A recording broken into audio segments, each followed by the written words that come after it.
percakapan yang biasa tidak terjadwal, tidak ada alur tertentu. Kalau ini harusnya terjadwal dan lamanya maksimal 30 sampai 90 menit. Ini coaching ya. Ingat bahwa knowledge atau kehadiran penuh atau present itu harus selalu dilakukan saat percakapan coaching. Serius, bener ya? Seperti itu. Kita menggunakan alur Tirta, Bapak Ibu. Kalau akronimnya itu aslinya dari luar negeri, dari Eropa, GROW namanya, GROW. Silakan Bapak Ibu search di Google, di internet, itu alur Tirta itu sama dengan alur GROW yang ada di luar negeri. Nah, T yang pertama adalah tujuan. Jadi, seorang coach, awas ini bukan coach ya. Coach itu harus bisa menyampaikan tujuan pembicaraannya itu kemana. Ya, melalui pertanyaan-pertanyaan. Bu Nurul, kebetulan ya ketemu dengan saya, Bu. Kemarin saya dengar Bu Nurul ada cerita ya di sekolah, di kelas Ibu. Itu muridnya kok sampai rame, katanya dimarahin sama Ibu. Oleh Ibu cerita dengan saya, kira-kira berkenan. Kata Ibu Nurul, iya Pak, kebetulan dengan Pak Wahyu ketemu. Saya ingin cerita banyak. Oh boleh Bu. Kira-kira dari cerita Ibu, apa nanti yang akan Ibu sampaikan dan apa yang akan nanti diharapkan oleh Ibu, goal apa yang diharapkan dari cerita, dari diskusi dengan saya. Nah, itu coach yang ngomong, ya. Jadi menyampaikan tujuan, yang pertama. Nanti Bu Nurul kan ngomong, saya sih kebetulan ketemu dengan Pak Wahyu, saya kemukakan masalah kemarin. Saya sih masalah kemarin itu yang clear aja lah. Apa sih diributkan? Berarti pengen selesai masalahnya. Itu ya tujuannya. Lalu ke identifikasi. Nah, ketika saya ketemu Bu Nurul, sesudah saya menyebutkan tujuan dan Bu Nurul juga sudah menyampaikan tujuannya, goal yang dia harapkan. Lalu kita identifikasi. Nah, kalau gitu Ibu, apa sih kejadiannya seperti apa? Boleh cerita Ibu kepada saya. Ya Pak Wahyu, kemarin kan begini. Nah, ketika Ibu Nurul ngomong kemarin kan begini, itu berarti mengidentifikasi apa saja yang sudah dialami, apa saja masalah yang dia hadapi pada kegiatan atau pada peristiwa itu, Bu Nurul. Jadi kita pintar-pintar yang melihat identifikasinya, mengidentifikasi. Ya, tidak harus mencatat, kita dengarkan aja, ya. Gitu. Situasinya sekarang seperti apa sih sampai sebegitu yang mempengaruhinya kok bisa seperti itu ya Bu ya.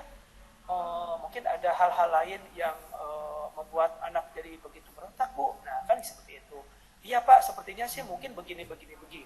Nah kan itu mengidentifikasi ya, menggali untuk mengidentifikasi sendiri dari Bu Nurul. Nah, setelah itu dilakukan masuk ke R. Tirta itu TIR, rencana aksi. Oh gitu ya Bu.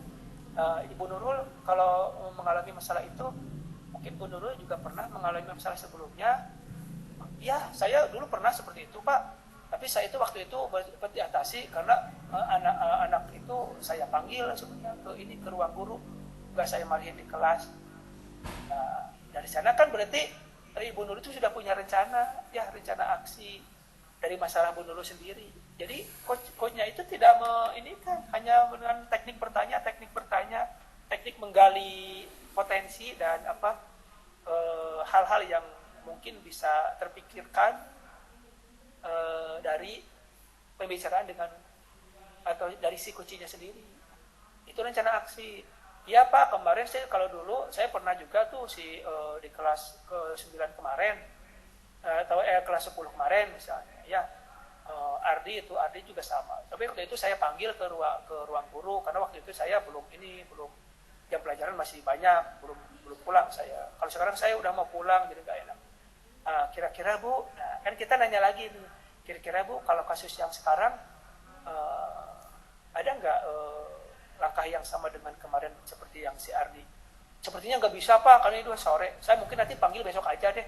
Nah itu artinya dia sudah punya rencana. Saya panggil besok aja deh, besok pagi-pagi sebelum saya masuk, saya panggil dulu si Ardinya, si Firda misalnya.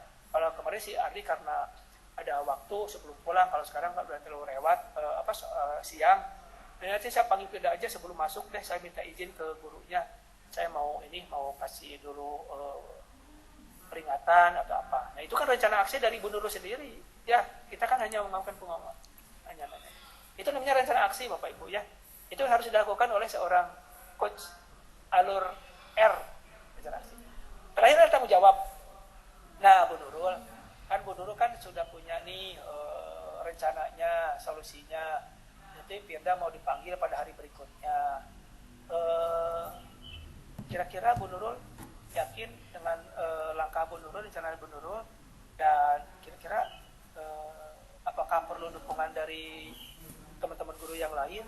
Iya Pak, sebetulnya pasti saya perlu, terutama itu guru yang akan mengajar Firda nanti di jam pertama. Saya nanti akan ngomong dulu, saya minta izin bahwa Firda mau saya panggil dulu. Artinya dia, Bu Nurul itu berarti sudah ada langkah dari coach itu mengarahkan Bu Nurul itu tanggung jawabnya kepada siapa gitu. Siapa yang terlibat, perlu dukungan dari siapa saja, lalu bagaimana memastikan bahwa rencananya itu bisa berhasil atau bisa berjalan. Yakin Bu nanti Firda bisa dipanggil kalau minta izin dengan Ibu Aida misalnya di kelas 10 nanti di matematika. Yakin saya karena saya Bu Aida juga ini sering, dia juga suka ada murid yang bermasalah, saya kasih izin boleh. Nah seperti itulah ya, jadi wujud tanggung jawab yang nanti akan dilontarkan seorang coach terhadap coachingnya. Jadi menggunakan alur 4 ya Bu, Bapak Ibu, alur Tirta. Nah silakan Bapak Ibu akan mempraktikkan di alur tersebut